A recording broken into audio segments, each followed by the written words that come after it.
कि आप बहुत ही शॉर्ट नोटिस पे यहाँ पे पहुंचे।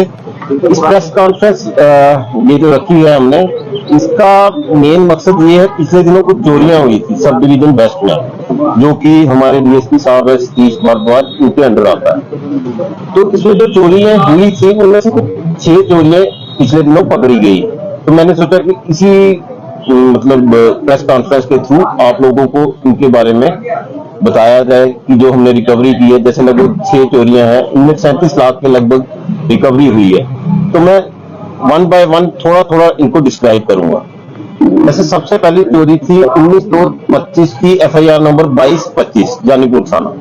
इसमें 2 gold bangles, 1 Apple iPad, 2 mobile phone, 3 pair of Woodland shoes चोरी हुए थे। इसमें पीएसआई शराज अहमद जो जानीपुर थाने के हैं, इन्होंने इस पर बड़ा काम किया। एसडीपीओ साहब ने टीम बनाई थी इनके साथ, एसएचओ साहब ने, एसएचओ जानीपुर विक्रम ने, इन्होंने बड़ा अच्छा रोल प्ले किया। और एक लड़का एप्रीहेंड किया जो कि हाउस हेल्पर था।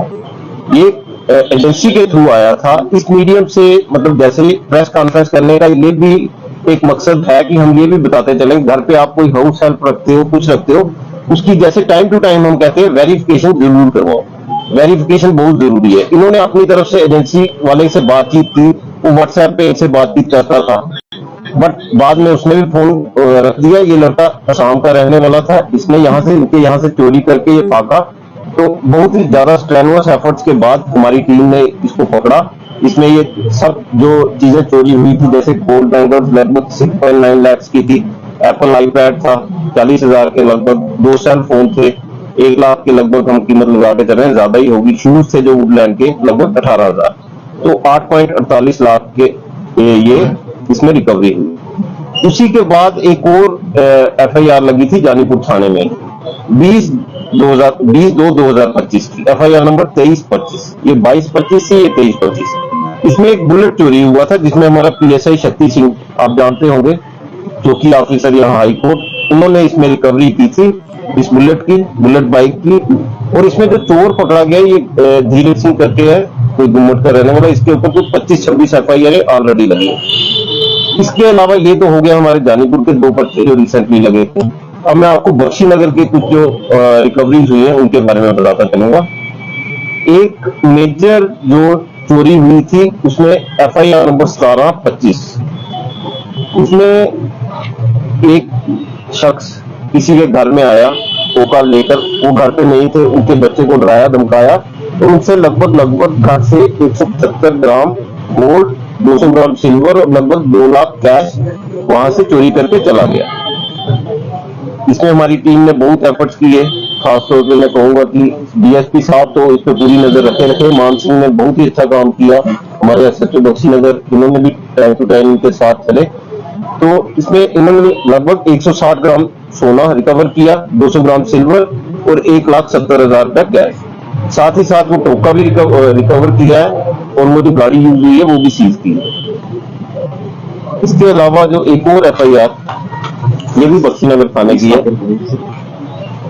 इसमें है केस एफआईआर नंबर 325। इसमें भी ये चौकी अफसर सवाल का बहुत अच्छा रोल रहा। सवाल मतलब इन्होंने तो मेन रोल प्ले किया, बाकी एसडीपीओ साहब शाना बशाना इनके साथ रहे, सुपरवाइज करते रहे, एसएचओ बख्शीनगर भी। इसमें जो गोल्ड ज्वेलरी हुई थी थोड़ी सी चोरी, प्लस एक फोन चोरी हुआ था। इसकी भी जो रिकवरी है इसमें लगभग वैल्यू 1 लाख के आसपास है। इसी के साथ साथ एक एफआईआर लगी थी 1025 और एफआईआर नंबर 189/24। ये जीएमसी से कोई स्कूटी चोरी हुई थी, 2 स्कूटी रिकवर की गई। उसके साथ साथ एक ई रिक्शा था, वो भी इन्होंने पकड़ा है, अभी पहचान नहीं हुई किसका है, वो भी सीज कर रखा है। तो इनके बारे में मैं बताना चाहता था, इन चोरियों के बारे में। तो इनमें जैसे मैंने पहले कहा लगभग 37 लाख की रिकवरी है।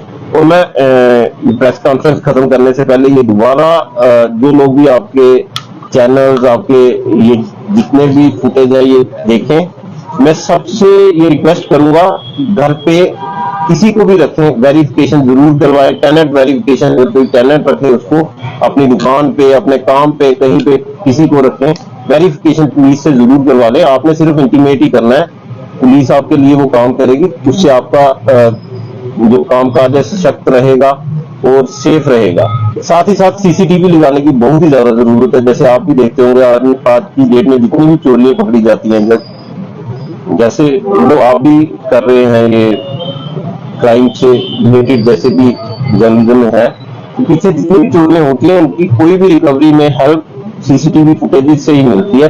तो आज की डेट में बहुत जरूरी है सीसीटीवी लगाना। मैं सबसे रिक्वेस्ट करूंगा आपके माध्यम से कि सीसीटीवी अपने जितने भी आउटलेट्स हैं उनके बाहर लगाएं, घरों के बाहर लगाएं, और ऐसा नहीं कि सिर्फ सीसीटीवी लगाएं, अच्छी क्वालिटी के सीसीटीवी लगाएं ताकि कोई मीनिंगफुल उसका रिजल्ट मिले। लगातार आप देख रहे हैं कि लोग कई बार क्या कहते हैं, छिपाते हैं चीजें, जैसे फॉर ग्रांटेड लेते हैं। अगर घर में कोई कैबिनेट रखा या दुकान या घर किराए पे दिया तो उसकी सूचना पुलिस को नहीं देते, जिसके चलते घर को कोई बड़ी घटना में शामिल होते हैं तो वो परिवार भी मुश्किल में आ सकता है। तो उन लोगों के लिए क्या करें? मैं जैसे अभी आपको बताया, इसमें एक चोरी में एक हाउस हेल्प भी था जिसने किया है। तो ये मौके होते हैं, आप लोग मीडियम बनते हो। ये प्रेस कॉन्फ्रेंस करने का मेन मकसद ही यही था, वरना मैं बहुत कम, आप जानते हैं, आप नाराज भी रहते हैं मेरे से, कि प्रेस कॉन्फ्रेंस करने का यही मेन मकसद था कि लोगों को ज्यादा से ज्यादा पता चले कि अगर आप किसी को घर पे रख रहे हो, कहीं अपनी दुकान पे रख रहे हो, अपने काम काज में रख रहे हो, किसी को भी रख रहे हो जो अनजाना आदमी है जिसको आप नहीं जानते, तो आपका ये फर्ज भी बनता है और आपकी अपनी सेफ्टी के लिए बहुत रिक्वायरमेंट है कि आप उसकी वेरिफिकेशन करें। पुलिस वेरिफिकेशन होगी तो आज की डेट में पता चल जाता है, कहीं से भी आया, जैसे असम से आया, पुलिस वहां पे देख के वेरीफाई कर सकती है उसके एंटीसीडेंट्स क्या है। तो मैं सबसे आपके माध्यम से यही रिक्वेस्ट करूंगा। तरफ से जनता की कहीं ना कहीं नाराजगी होती है कि लगातार चोरियों की वारदात बढ़ रही है, पर वही दूसरी तरफ जब ये रिकवरी होती है तो जनता का विश्वास जो है पुलिस पर फिर से बन जाता है। क्या कहेंगे? मैं यही कहना चाहता हूँ, प्रेस कॉन्फ्रेंस एक मकसद ये भी है कि लोगों में विश्वास दिलाना कि पुलिस अपना काम कर रही है। जहां कहीं भी कुछ चोरियां हुई हैं, पुलिस, आप मान के चलिए कि हर जगह अपनी तरफ से पूरी कोशिश कर रही होती है। और एक ये कहते हैं ना कि कोई मैजिक वांड होता नहीं है, बट बड़ा आपको स्ट्रेनुअस एफर्ट्स करने पड़ते हैं, बहुत मेहनत करनी पड़ती है, फिर जाके चोरियां पकड़ी जाती हैं। तो मैं कहूँगा अपनी टीम को मैं मुबारक दूंगा और आपका शुक्रिया करूंगा। इसमें कोई बुराई नहीं है, पुलिस इस समय मल्टीटास्किंग तौर पर जो काम भी कर रही है और बेहतर काम कर रही है। 37 लाख की रिकवरी हुई है, आपस में क्या इन चोरी का इंटरलिंक है? दूसरा, कितने लोगों की गिरफ्तारी हुई है? और एक और चीज ऐड करना चाहूंगा, आज मात्र 50 मीटर की दूरी पर मैं कहूंगा 4 से 5 लाख की एक एक्सेसरी की दुकान पर चोरी हुई है, जहां पर नाका 50 मीटर की दूर है और नवाबाद थाना 200 मीटर की दूर है। और बड़े आराम से 6 घंटे रात को लाइट बंद होती है, चोर बड़े आराम से जो है 5-6 लाख रुपए का चोरी करके निकल जाते हैं, क्योंकि आप पब्लिक के सोचते हैं कि हम सुरक्षित महसूस नहीं कर रहे। इन दोनों बयान करने की देखिए भाई साहब, आपने क्वेश्चन बहुत ही लंबा बोल दिया, ऐसे लग रहा था पहले तो मुझे कुछ याद रह रहा था। मैं कोशिश करता हूँ, मतलब इसका संक्षिप्त सार लाने की कोशिश करूंगा। जैसे आपने कहा कोई चोरी हुई, इसमें मैं आपके माध्यम से ये भी जरूर कहना चाहूंगा, घर से अगर कोई बाहर जाए, हम क्या करते हैं, अपनी चीजों को सेफ रखने की कोशिश करते हैं कि सेफ रखें, हम ताला लगा देते हैं बाहर से। मैं ये अपने यहाँ के एक्सपीरियंस से भी कह रहा हूँ, जब मैं यहाँ एसडीपीओ रहा हूँ, चाहे सिटी का रहा, वेस्ट का चार्ज रहा, ज्यादातर चोरियां बड़ी बड़ी 1-1 करोड़ की चोरी हुई। चोर ऐसे ही आ रहे थे, रास्ते में देखा ताला लगा बाहर, एक ही दम स्कीम बनी, उनको तो 10 मिनट लगते हैं। तो वो कहते हैं ना कि जिसने करना है उसकी आदत है ये करना है, बट हमारा काम है उसको रोकना, या अगर टाइमली प्रिवेंट हो सके तो प्रिवेंट हो जाती है, नहीं तो हमने इसको रिकवरी करनी है, उसी में हमें शांति मिलती है। लोग भी उसी से, पुलिस से खुश रहते हैं कि हाँ जी कोई काम हो रहा है। तो मुझे लगता है ये 50 मीटर की चोरी हो जाए, नाका लगा हो, साथ में ही पुलिस फोर्स हो, तब भी आप देखोगे चोर के होते पता है, only the wearer knows where the shoe pinches. Sir मैं एक चीज कहना बड़ा इजी होती है, इतने डेंसली पॉपुलेटेड एरिया जहां पे आप कह रहे हो, गलियां इतनी छोटी छोटी हैं, अंदर जाके कहीं पे भी कुछ भी हो सकता है। आज की डेट में मतलब इतना जल्दी करते हैं, मैंने जैसे कहा 5-10 मिनट का काम होता है उनका। तो इसमें यह है कि आप अगर विच हंटिंग ही करते रहोगे तो इसमें मुझे लगता है कोई वो फायदा नहीं होगा। ये बातें जैसे आप कह रहे हो कहने के लिए अच्छी हैं, बट आप ये भी देखिए कि कितने लोग रहते हैं, पर लाख कितने पुलिस पर्सनल होते हैं। ये मेरा एक सवाल है छोटा सा, पिछले दिनों जो चोरी हुई उनमें एक मॉड्यूल देखा गया कि जो सीसीटीवी फुटेज और जिनकी चोरी उनका कहना था कि चोरा वो एक वैगनर कार का इस्तेमाल कर रहे हैं, उसके बाद वो दूसरी गाड़ी की चोरी कर, ये जो चोर पकड़े गया क्या है उसी का हिस्सा है इनमें से, इससे कोई काम नहीं, वो जितना मैं आपको बता रहा हूँ इसमें वेबिनार का कोई वो नहीं है, ये अलग अलग चीजें। मेरा आपको जो मैं आपके सामने आज आया और बोलना चाहता था, मेरा मेन मकसद रिकवरी जो हुई है, उसके अलावा जैसे मैंने रश्मि मैडम पूछ रहे थे कि हमारा एक म्यूचुअल एफर्ट होना चाहिए, क्योंकि हम सारे एक ही काम कर रहे हैं। आप भी मतलब अपना मैं देखता हूँ 24 घंटे में से कितने कितने घंटे क्राइम को रिपोर्ट करते हो, बाकी जो भी मसले हैं उनको रिपोर्ट करते हो। तो मैं आपको भी हैट्स ऑफ कहूंगा कि पुलिस तो काम कर ही रही है, बट आप लोग भी अपनी जगह कहीं कोई खामी होती है पुलिस की, वो भी आप दिखाते हैं। कहीं कुछ अप्रिशिएबल काम पुलिस करती है तो आप वो भी अपने माध्यम से दिखाते हैं। सर मेरा सवाल है आज के समय में सीसीटीवी फुटेज होने के बावजूद भी चोरियां और बढ़ रही हैं, और कई बार ऐसा देखा है कि कैमरास में तो रिकॉर्ड हो रहे हैं लेकिन पूरा मुंह उन्होंने कवर किया है और नजर नहीं आ रहे, मतलब कि फुटेज होने के बावजूद भी चोरियां पकड़ी नहीं जा रही, उन लोगों का आइडेंटिफाई नहीं कर पा रहे। इस टाइम पर क्या करना चाहिए अगर किसी घर में चोरी हो रही है?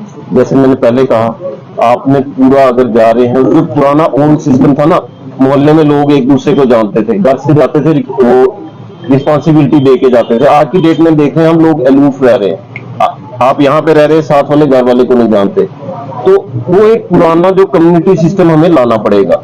सेकंड, आप सीसीटीवी फुटेजेस तो कह रहे हो, सीसीटीवी फुटेजेस की मैंने आपने जैसे पहले सुना होगा, मैंने कहा था कि उसकी क्वालिटी भी अच्छी हो, जो आप सीसीटीवी लगा रहे हो उसकी क्वालिटी अच्छी हो, क्लैरिटी हो। आप अगर कह रहे हैं किसी ने कुछ लगाया है, बट चोरी छुपती नहीं है। मेरा ये कहना है एफर्ट्स लगते रहे, एक से एक चेन मिलती है, एक से एक लेयर मिलती है, और पुलिस पे अगर पब्लिक विश्वास करती है तो कहीं ना कहीं से देर ही हो जाए बट खबर आती है। तो मेरा सवाल एक से आपसे मिलेगा, कुछ दिन पहले की बात है, गवर्नमेंट मेडिकल कॉलेज के परिसर से तो पेशेंट लेकर आते हैं, पूरा 20 मिनट के बाद जब देखते हैं उनकी आल्टो गाड़ी चोरी हो जाती है। वो मीडिया ने काफी कवर किया है। उसके बाद रात को वो जाते हैं चौकी में कंप्लेन करवाने, कंप्लेन नहीं ली जाती, चलिए अल्टीमेटली सुबह कंप्लेन ली जाती है और वो खुद लोग जाते हैं, पुलिस भी जाती है साथ में, उसे देखा जाता है बंद टोल से निकलता है, फिर चुनानी टनल से निकलता है। अभी तक फुटेज भी है, तो अभी तक गाड़ी पुलिस का एक कार्ड बताते हैं, क्या फेक है क्या ओरिजिनल है, उसके बारे में भी तो जानकारी रखना जरूरी हो सकता। पुलिस का कार्ड दिखाकर पुलिस को बदनाम किया जाए तो बड़ी घटना को अंजाम दे, उस कार्ड गाड़ी के बारे में क्या करेंगे? तो उसमें हमारे एफर्ट्स चल रहे हैं और हम उसको ट्रैक कर रहे हैं अभी भी। हाँ, देखिए इनकी बात जैसे रश्मि जी ने कहा, मैं बीच में ऐसे ही मेडल कर रहा हूँ, बट इसमें वही आ जाता है, देर सवेर लगती है। कोई भी चीज है ना, अगर आप घर पे कोई धागे को भी ऐसे गांठ मारते हो तो क्या पता खुलने में क्वेश्चनिंग बड़ी इजी होती है, गांठ खोलते खोलते खुलती है। आज सुबह मैं आपको छोड़ो बड़ी इंफॉर्मेटिव बात हो जाएगी। मैंने जल्दी में साबुन का ऊपर वाला कवर था, मेरे से वो नहीं खुल रहा था, ये मैं इंफॉर्मली ऐसे बात कह रहा हूँ। तो ये चीजें जो होती है लाइफ का, मैं एक चीज बताता हूँ, एक होती है साइंस कि जिसमें कॉज एंड डिफेक्ट रिलेशन होता है, ये चीज डाली तो बनेगा राशि निकलेगा। लाइफ सब्जेक्टिव होती है, लाइफ में सब्जेक्टिविटी होती है, ऑब्जेक्टिविटी नहीं होती। हर चीज का एक समय होता है। पुलिस, मैं आपको ये आश्वासन देना चाहता हूँ कि पुलिस काम कर रही है और आपको रिजल्ट ला के देगी।